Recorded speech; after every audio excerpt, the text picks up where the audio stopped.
Ouais, ferme ta gueule. Eh merde, vous avez rien contre moi. Arrêtez, merde, j'ai rien fait, moi. Gueule.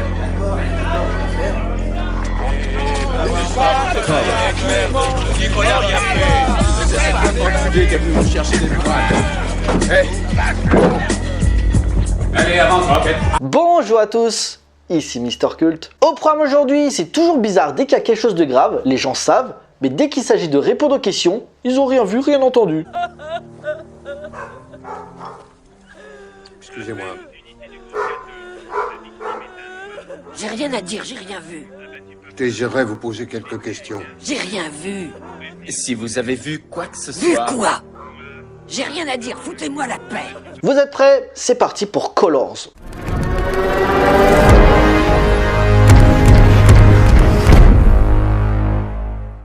Alors, Colors est un polar américain sorti en 1988 et réalisé par Dennis Hopper. Et oui, si les gens le connaissent surtout pour sa carrière d'acteur, pour ses rôles dans Rusty James, Blue Velvet, L'Ami américain ou encore Speed, certains oublient qu'il a eu une carrière derrière la caméra, carrière assez mouvementée, on va y venir, et c'est ça qui va nous intéresser. Né en 1936 à Dodge City dans le Kansas, sa famille emménage après la Deuxième Guerre mondiale dans le Missouri, et Dennis y trouve à l'adolescence une vocation dans la peinture, en suivant les cours de Thomas Hart Benton au Kansas City Art Institute. Par la suite, il y découvre un intérêt pour le théâtre, après avoir découvert les pièces de Shakespeare. D'ailleurs, si le cinéma reste l'attrait principal de Dennis Hopper, il a également été peintre, comme je l'ai dit précédemment, mais aussi poète et photographe.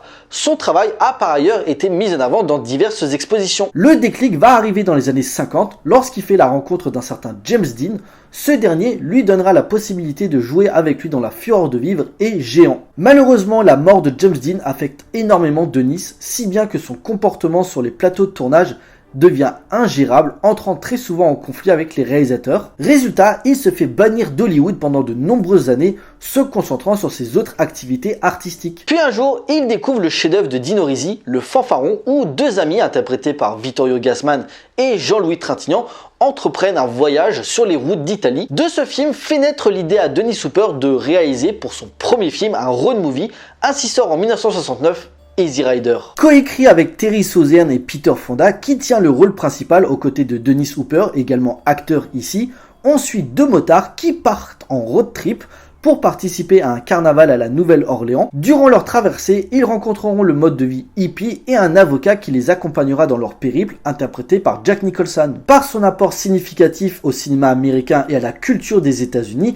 Easy Rider est un film important car il est le principal détonateur de ce qu'on va appeler le nouvel Hollywood. Certes, les prémices entamées par Bonnie and Clyde et le lauréat étaient là, mais c'est vraiment le film de Dennis Hopper qui va instaurer un changement dans le système de production. Un mouvement cinématographique s'inspirant davantage du néo-réalisme italien, mais surtout la nouvelle vague française qui dominait le cinéma en Europe. Une œuvre qui sonnera la révolte de jeunes cinéastes en herbe que vous connaissez forcément, Steven Spielberg, George Lucas, Francis Ford Coppola ou encore Martin Scorsese. Gros succès qui rapporte 40 fois sa somme, il enchaîne 2 ans plus tard avec The Last Movie, un film très méta où après le tournage d'un western dans un petit village au Pérou, les habitants vont tenter de reproduire ce qu'ils ont vu des scènes tournées pour engager une spirale de violence. Récompensé à la Mostra de Venise, le film sera néanmoins maltraité par les critiques et le public. Gros échec en salle, Dennis Hopper accusant le studio d'avoir saboté la distribution du film, conséquence qui va condamner le cinéaste à ne plus réaliser pendant presque 10 ans. En effet, on devrait attendre 1980 pour le revoir derrière la caméra avec Garçon, inspiré d'une chanson de Neil Young, Out of the Blue, qui est d'ailleurs le titre en VO, où une fille très garçon manqué vivant avec sa mère toxico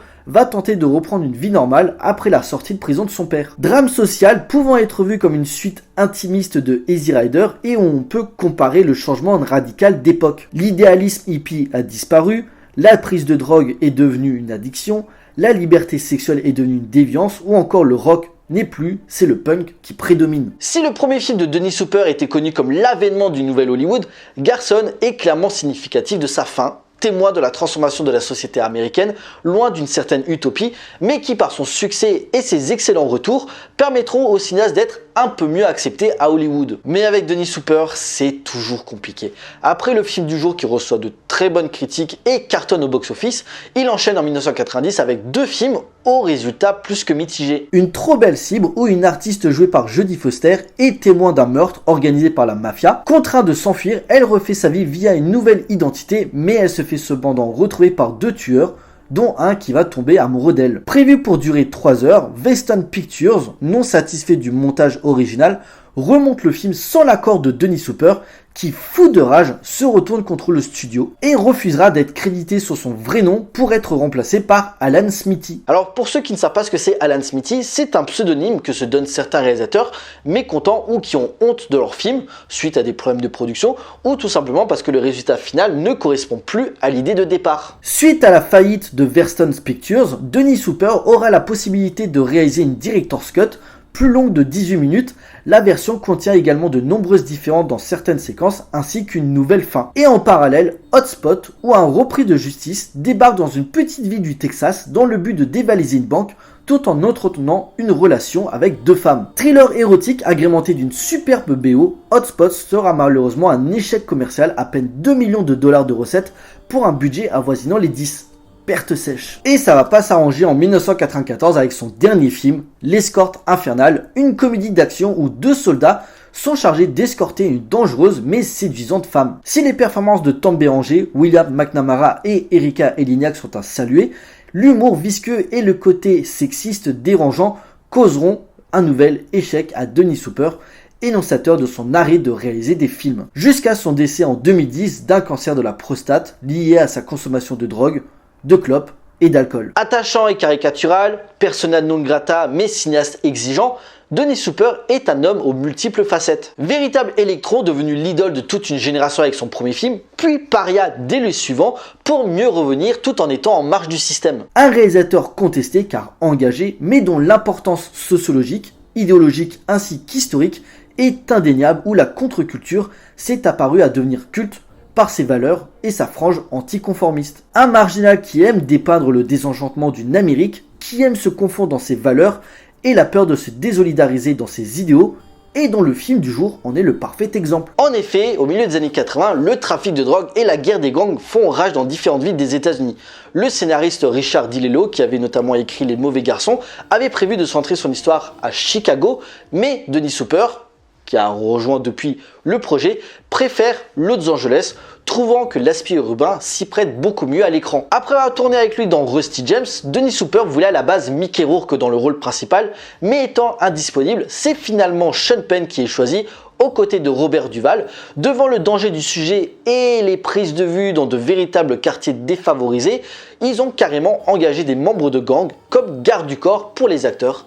Ainsi sort en 1988 Colors. L'histoire au cœur des bas-fonds de Los Angeles, 2 policiers, Danny McGavin, jeune expérimenté réagissant au quart de tour, et Bob Hodges, officier proche de la retraite, sont contraints de faire équipe dans la lutte contre la guerre des gangs entre les Crips et les Bloods, ainsi que la vente de crack. Cependant, les différences de méthode vont faire naître des tensions entre les 2 coéquipiers. Comme un signe de ses penchants politiques, Dennis Hopper amène avec Colors un polar urbain suivant le quotidien de 2 flics dans les bas-fonds de Los Angeles, ville engendrée par le crime hétéroclite, par des communautés variées, partagées entre les Noirs, les Blancs et les Hispaniques. Une proposition semi-documentaire sur la loi de la rue où ses références au film noir donnent une authenticité aux contraintes sur l'univers du ghetto, dont sauront s'inspirer des œuvres au sujet similaires telles que Boys in the Hood, Menace to Society, voire New Jack City. 15 ans après Les flics ne dorment pas la nuit du grand Richard Fleischer, Colors y déploie un matelas brut et sans concession sur la vie des gangs face à une police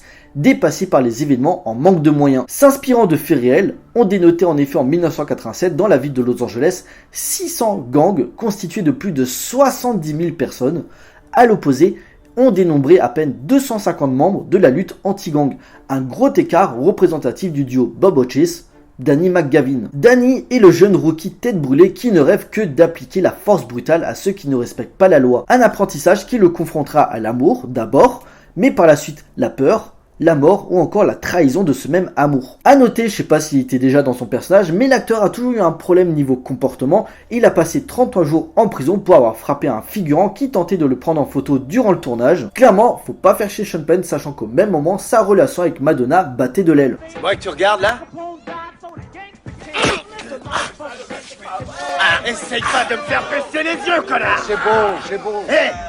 A l'inverse, Bob est le vétéran proche de la retraite, il connaît le milieu et certains membres à grosse réputation. De fait, cette différence de mentalité va promouvoir un recadrage permanent, suscitant une complémentaire empathie lors des moments de suspense comme lors des scènes de course-poursuite, la traque d'un dealer ou encore la grosse bagarre dans les cuisines d'un restaurant. L'équilibre entre velléité documentaire et dramatisation sur les lois de la rue est parfaitement exploité.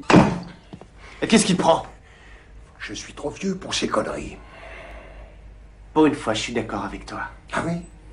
C'est ça, je suis un vieux débris. Tu crois que je sucre les fraises? Qu'est-ce que tu veux qu'on se batte? C'est ça, hein? Tu crois que t'as le monopole de la connerie? Tu crois que je suis pas aussi fêlé que toi, c'est ça, hein? Tu veux te battre? Une mise en scène prenante, criant de vérité où la vie difficile des quartiers pauvres de la ville, avec le gang comme seul refuge, l'effet de masse pour signifier le danger, agrémenté de la lentille évocatrice du directeur de la photographie Haskell Wexler, qui avait notamment travaillé pour Norman Jewison ou Terrence Malick, pour donner un semblant d'authenticité dans les rues de Los Angeles. Leur comportement immobile, à squatter avec les potes, ou ne jamais répondre aux questions comme si rien n'avait d'importance. Honoré à sa sortie reproché à Colors que les hispaniques et les noirs étaient décrits comme des gangsters violents, jugés racistes et irresponsables, sauf qu'à un moment, il faut arrêter de jouer à l'aveugle. Il y a peut-être des blancs et des asiatiques, pourquoi pas, mais la majorité des gangs de la ville étaient représentés par les communautés hispaniques et afro-américaines, principale cause de la surcriminalité. Avons-nous peur de ces bandes de voyous? Non. Devons-nous avoir peur de ces bandes de terroristes? Tous à terre!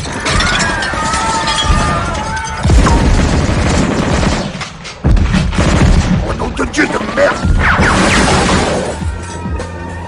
Vision solidement documentée, tel l'avait décrit Joseph Wambog, célèbre écrivain de romans policiers dont lui-même a fait partie et dont certaines de ses œuvres ont également été adaptées au cinéma. On peut citer Les flics ne dorment pas la nuit de Richard Fleischer, comme Le Monde est petit, Bande de flics de Robert Alkrich, même si déçu du résultat, le romancier demandera à ce que son nom soit retiré du générique, ou encore Tueur de flics de Harold Baker. Quitte à être sous influence, autant prendre les meilleurs. T'as de l'avenir si tu fais tout ce qu'il faut pour en avoir. C'est des conneries. C'est cette bande qui est une connerie. Ta gueule, écoute-moi. C'est comme ça que tourne le monde, tu peux rien y changer. Et on aura toujours besoin des bandes tant qu'il faudra qu'on se batte. Il faudra toujours qu'on se batte. Mais ce qui déconne, c'est pas les bandes.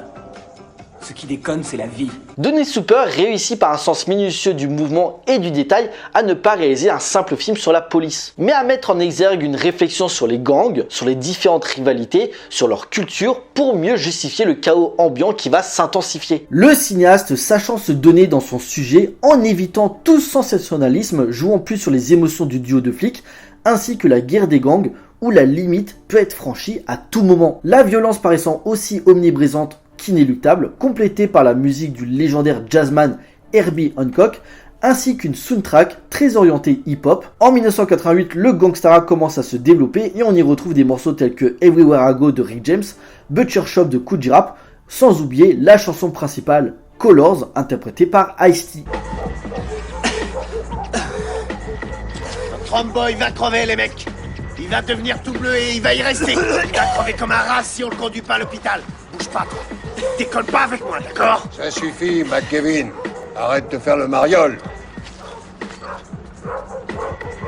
Car en soi, la relation entre les deux flics est somme toute classique, le buddy movie étant un genre à la mode dans les années 80, 48 heures, Tango et Cash, Double détente et bien sûr L'arme fatale sont des méga succès, donc on connaît la recette. Mais ce qui fait l'originalité de Colors, c'est le traitement ultra réaliste dans le quotidien des patrouilles de police dans les rues de Los Angeles. D'où le fait que Dennis Hopper choisit de plus exploiter l'aspect gang que l'aspect buddy movie, surtout que Colors traite son sujet avec sérieux et il ne se veut pas comme une comédie d'action. Même si Danny a quand même plus de background, il va faire la rencontre d'une jeune hispanique, Louisa, interprétée par Maria Conchita Alonzo, dont il va tomber amoureux, mais dont son métier de flic va couper court à leur relation après qu'il ait agressé un de ses cousins, mais également après avoir découvert une autre facette qu'elle lui avait cachée. Tu croyais savoir qui j'étais, Danny, hein? Tu le croyais?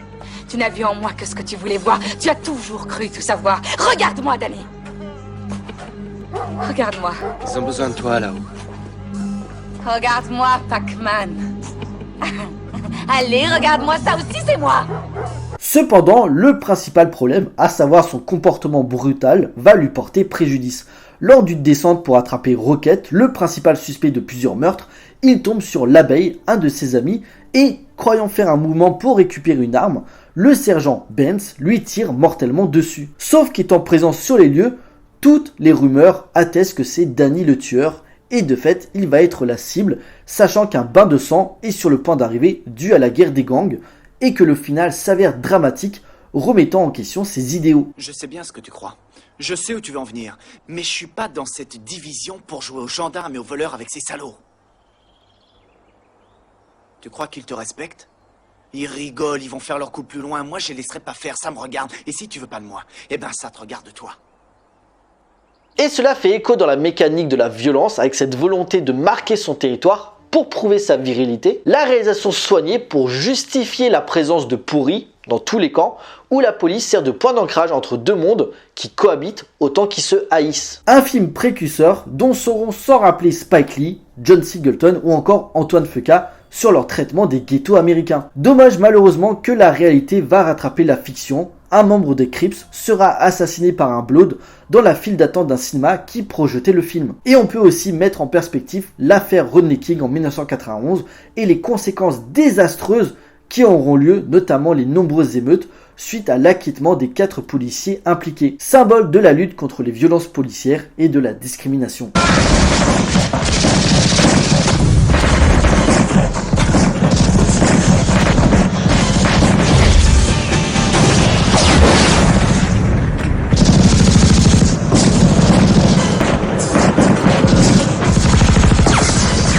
Messieurs, dames, il est l'heure de conclure. Peinture sans complaisance et filmée sans jugement, Colors rappelle un Los Angeles désenchanté entre jeunes rebelles et flics désabusés, un univers encore d'actualité où les inégalités sociales via les différentes communautés sont toujours présentes. Le mouvement Black Lives Matter a beau avoir été créé pour lutter contre ces injustices, aux États-Unis les chiffres ne mentent pas. Un noir est 10 fois plus concerné d'être tué par la police qu'un blanc. Même s'il est impartial à cet égard par rapport aux gangs, son approche semi-documentaire ainsi que son duo d'acteurs au top plaide en faveur du film. Sa direction déstabilisante, excentrique et malaisante sur les quartiers pauvres, la drogue, la religion, ainsi qu'indirectement, comme son titre l'indique, la couleur de peau. Colors est un film culte à découvrir d'urgence.